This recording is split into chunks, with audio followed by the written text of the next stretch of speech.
yourself. That means getting in the yellow pages and calling businesses around where your practice is, going to networking things. I mean, we've all done that in business, going to Rotary and going to networking meetings and stuff. But I found the yellow pages did not help whatsoever. All you got were telephone calls, and I had a good-sized ad in there for a year, and you get telephone calls where people ask, how much do you charge for a tax return? Mm-hmm. And basically, you know, people are shopping price for a tax return. I found Yellow Pages does not do anything for the accounting industry. Yeah, they either want a tax return done or they want an extension filed. Yeah, yes. That's about it from the Yellow Pages. Yeah, and you're competing with the green sheet, which is, the green sheet is a free thing at the restaurants where you pick it up and they have want ads for used cars and everything. And in there are a lot of people, attorneys and everybody trying to get business. And so you're competing with all those guys. What I found is that I'm not an expert at marketing or advertising or anything else, and that's what I hired you to do for me, is to go out and sell my practice. And that's what you guys did. It took complete everything off my shoulders as far as having to go get business. I didn't have to worry about it. When I walked in the door, the client was ready for me. Yes. That's what I liked. Yes. And, okay, so another alternative is to buy a practice. You wait for somebody in your neighborhood to retire or has a family problem, terminal illness or something, they want to sell their practice. Have either of you looked at that in the past? I have.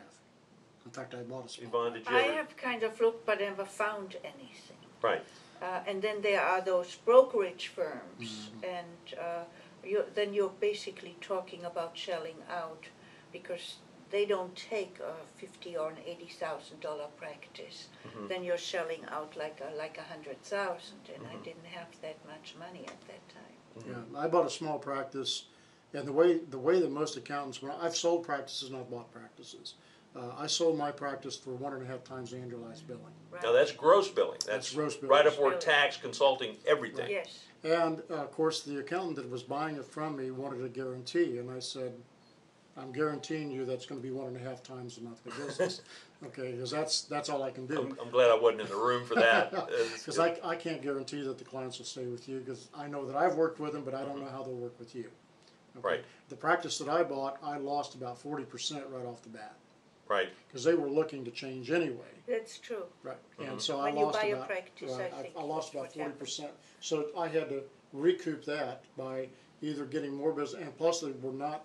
A lot of them weren't even close to being priced right. That's the two big things. One is Yes. you're the accountant for 20 years. You walk into Yvonne and say, Yvonne, I'm retiring. Here's Richard, your new guy. And Yvonne goes, I've been sold?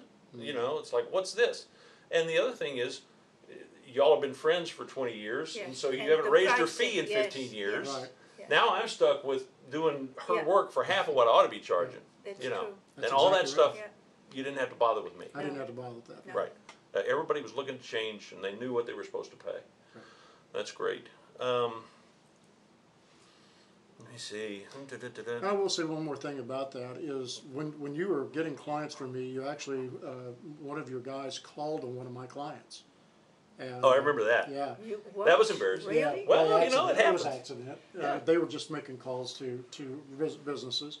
And what was really, I thought was probably one reason I came back and bought the second package, because they told him, you know, they asked him why he was looking to change. He goes, well, I'm really happy with the accountant I got. I just want to see if I can get a better price. Yeah. Shopping price, Right. sure. And so, but when he found out, when the gentleman found out that I was the accountant, he sat there and talked me up again. And so the guy goes, yeah, I'm really happy. I just thought I could get a cheaper price. Right. So, and some clients are like that. And we were on the phone to you the same day. Absolutely. He was in his car half an hour waiting for the later. air conditioner to kick on. He was on the phone to you. Yeah, a half hour later, he was Yeah. on the phone talking to me about my client. So I went over and saw the client just to make sure. And I said, what am I overcharging you on? So and it wasn't. He was looking to get price. But that's the kind of person he was. He just wanted to get the cheapest thing he could. Okay. Have either of you looked at, there's services out there that train you to be a sales manager and then help you hire an outside salesperson? I did that once, and was a waste of money and time, simply because We are accountants, and that's why we are accountants. We're not salespeople. We really are not. And plus, that's what I do best, taxes and accounting work. And so I should stick with that. I'm not branch out to become a sales manager. And that's basically what you tell the new clients you bring on board. You put your expertise into building your business. Why should you boggle down and try to learn an accounting package program and spend all your free time doing this? That is for us also. We can't, we're not good at sales. Well, and I want to qualify that. Actually, you are.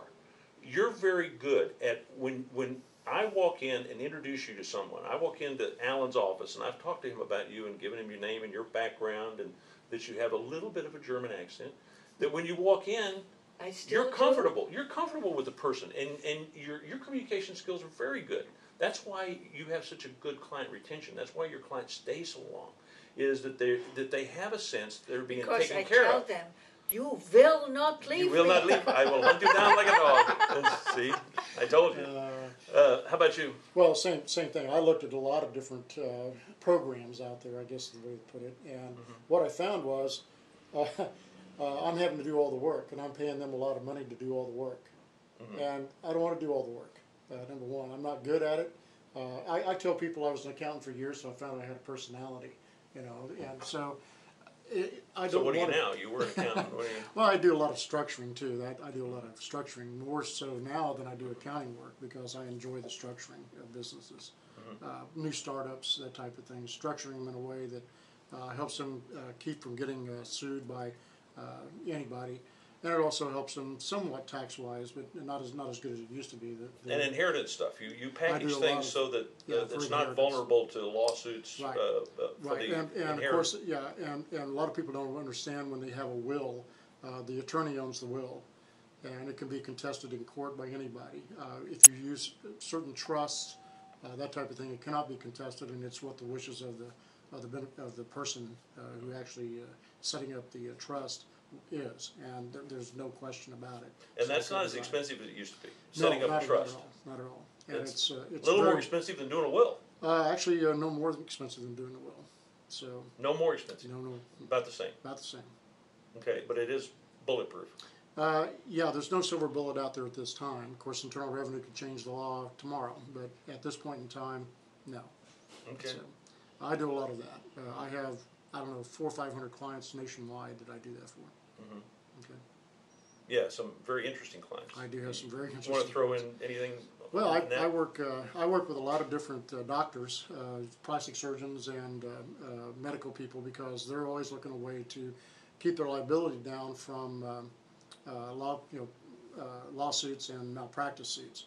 I've actually helped them lower their malpractice insurance over a period of time, because their lawsuits, they can't happen anymore.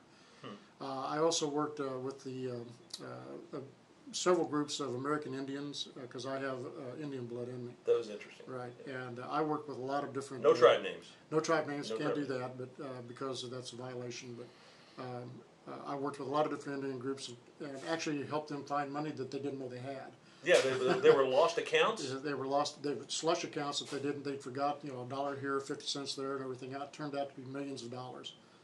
They were just sitting, They're just sitting Wow. and you bird dogged it. there. Wasn't even yet gaining interest, and I happened to find them.